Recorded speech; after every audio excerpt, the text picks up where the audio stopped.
Hello there, this is Robert. We're going to talk today about replanting and thinning and why we do it. So today we're starting from right above Laura and Roger. We're flying out across the field towards the clear cut area from about this time last year that we cut right after the hurricane. As you can see, well, we're probably up 300 feet or more. I usually try to stay up fairly high so I don't hit anything. You can see all of the vegetation that's left over and everything that resprouted this year after the trees were cut down.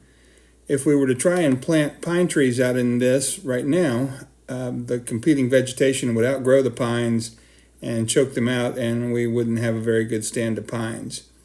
So we're going down a little bit right now just to give you a closer idea of how tall some of this stuff is and how thick it is. Some of these things are 30 and 40 feet tall. So a helicopter is going to come through and spray this just as a farmer would spray his crops to get the best yield. So we're basically being farmers here. So they're going to spray this, then there's going to be a little ground active component that's going to keep anything from growing but the pine trees for about 6 months. There's lots of pine seed out there that's going to come up.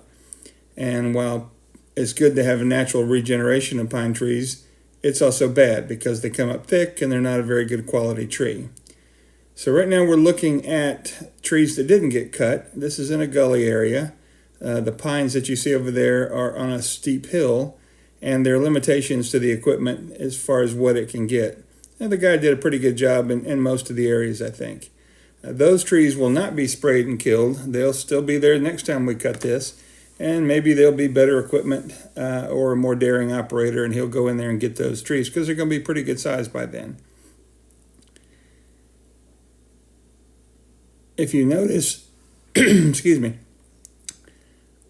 some of these trees are in areas covering streams, shading streams that either flow year-round or flow during the wet season. Those are called Streamside Management Zones, or SMZs. And another thing we're looking at is that white streak that you just saw had 5 water bars on it just to keep the water from rushing down that hill and causing another gully. And just once again, we've got a lot of stuff out here that we're going to have to kill in order to replant our pines. Now, in the past, we've planted our pines pretty thick, about 750 per acre. We're going to switch to just under 500 per acre now, and we're going to plant pines with improved genetics. They're not genetically modified. They're just pines that have been selected and pollinated where we know both parent trees and their various attributes. And those trees will grow straighter, faster, and have fewer forked trees where the tree goes up and splits into 2 different sections, which is really a tree that would be nothing good for more than pulpwood.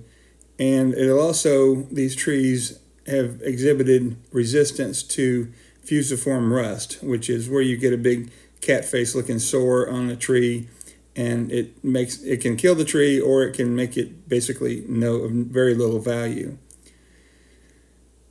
So you see the trees right there off to the right. That's where the gully is. It extends just from under the power line where we've been throwing branches and leaves and tree trunks in it for years.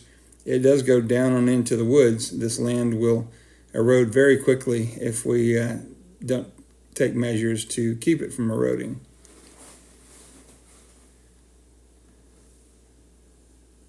So we're going to go down the power line, and we're going to look at an area that was replanted about this is its 3rd or 4th growth season, I believe. And these trees were planted at about the rate of about 750 per acre. Now, these were container-grown seedlings.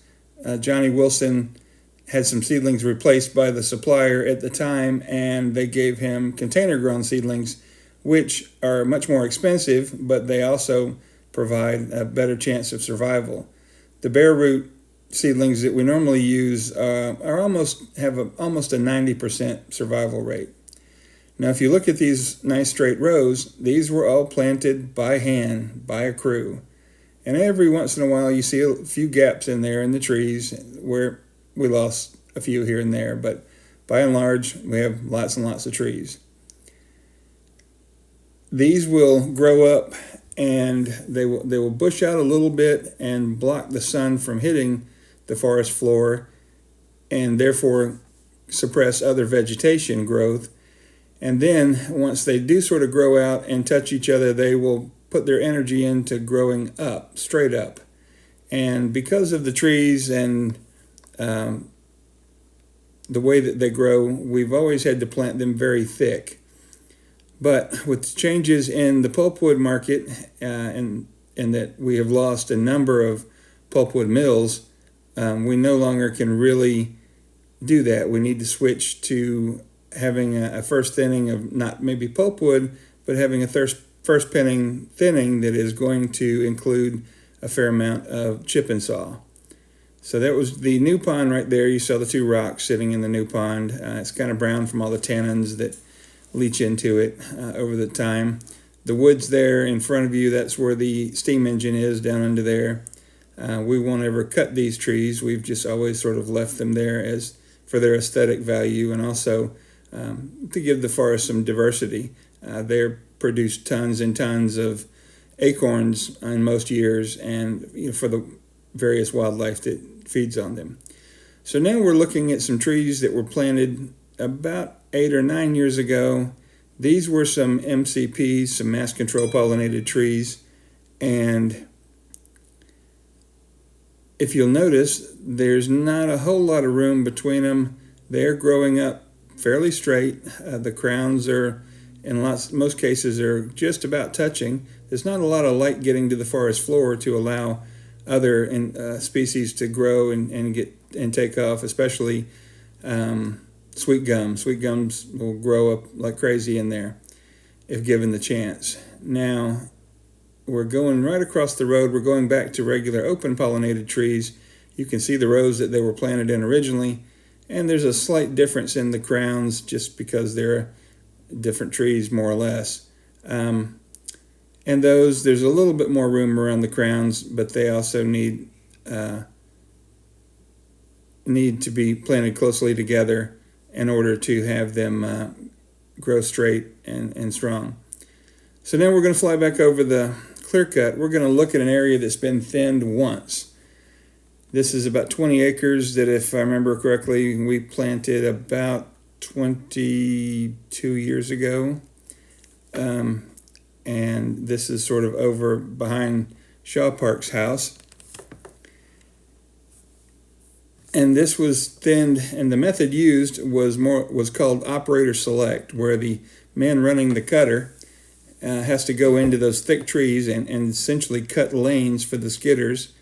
And once he's cut those lanes, he goes in left and right and removes more trees in order to get down to a reasonable level of trees.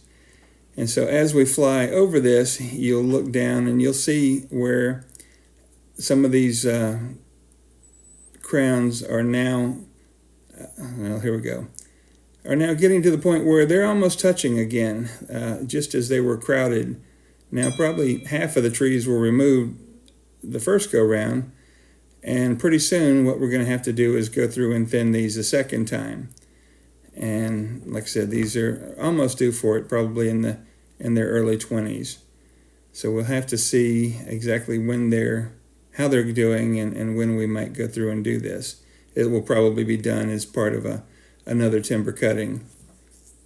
You can see those lanes that the cutter man cut right there.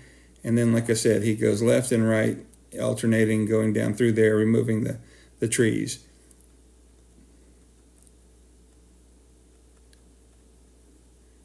So now we're going back across the clear cut again to look at an area that's been thinned by marking, where the forester went into the stand of trees and actually put paint dots on the trees that needed to be removed in order to free up the tree crowns so that light could hit them at least probably on two sides.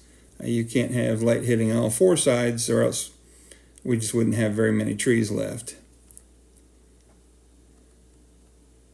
So it doesn't really look like it, but there's a pretty steep hill going down right there in front of us, right on the other side of these pine trees, and then it goes back up the other side. This was probably grazing land years and years ago.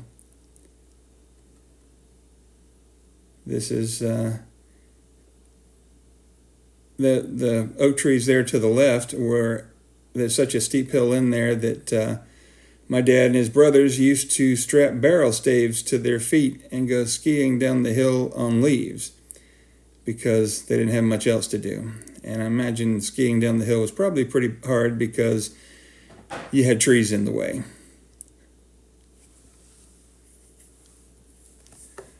So moving forward, we're heading towards the stand that was thinned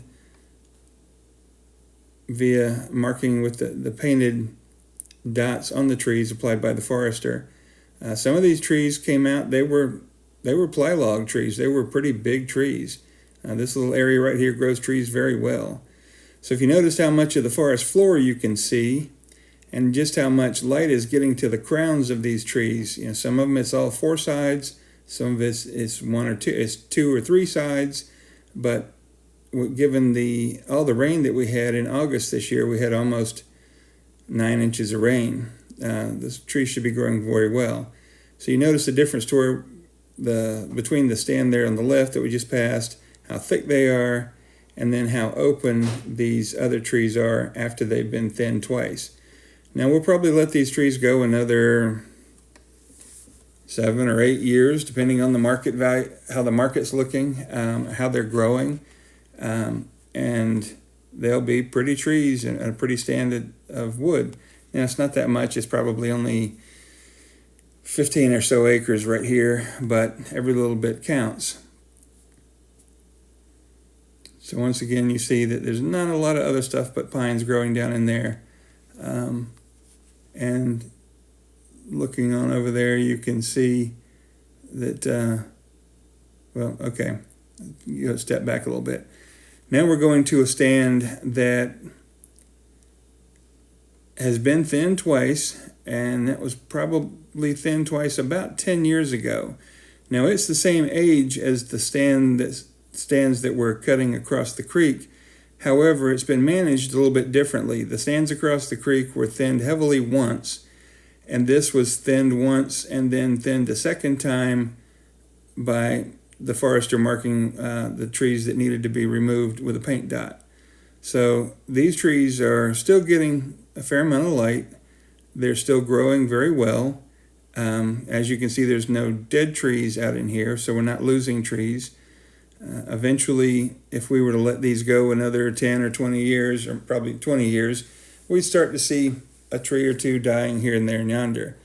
And in a stand that's 40 or 45 years old, if you lose one tree per year, you've essentially lost the production of that stand for that year, just in that one tree that you've lost. So looking over here again, this is the stand that we're going to cut. It's on Young Park, and we'll cut it, like I said, probably in the next 5 to 8 years, depending on the market conditions. Over there to your left, that light green area is an area that we cut at the same time as that stand that we looked at a minute ago, that with those nice little planted pines in such straight rows. That's on a pretty steep hill. It doesn't really look like it, but it is steep. The hardwood trees there in the center are over Mill Creek, providing shade and as a streamside management zone. So in our trip near the end here, we're going to fly back over the clear cut one more time. And you are going to notice just how much stuff has grown up. And if you were trying to walk out in here, there's a bunch of vines and briars and low brush that would really make your hike unpleasant. It doesn't look so bad because we're probably up at 350 feet right now. So from that height, it's not so bad.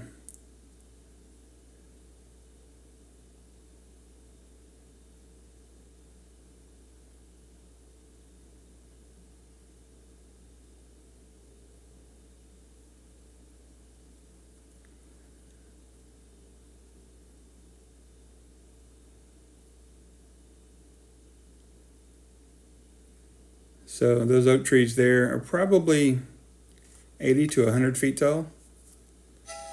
They don't really look like it from this angle, but they're pretty tall. So we're coming up on another hill. This is just a little interesting tidbit of information.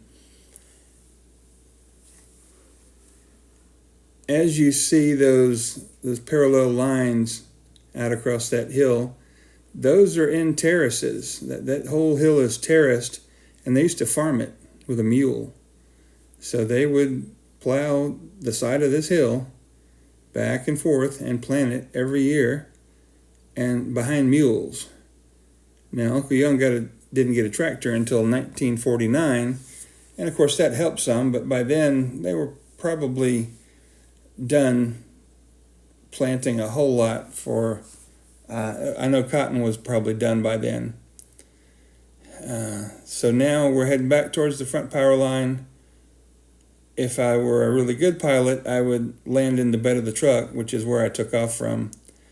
But since I can't really replace this drone with the restrictions on some of the Chinese drone imports, we're just going to have to land in the grass. Now, you don't see me because it's a hot day, and I'm sitting in the truck with the air conditioner on, flying this, looking at my iPad, and I'm seeing the exact same view that you're seeing right now as I fly in here, because I found out it's much easier to fly this way than it is to try and land the thing while looking at it. So here we are on the ground. Hope you enjoyed the video. We'll have something else before too long.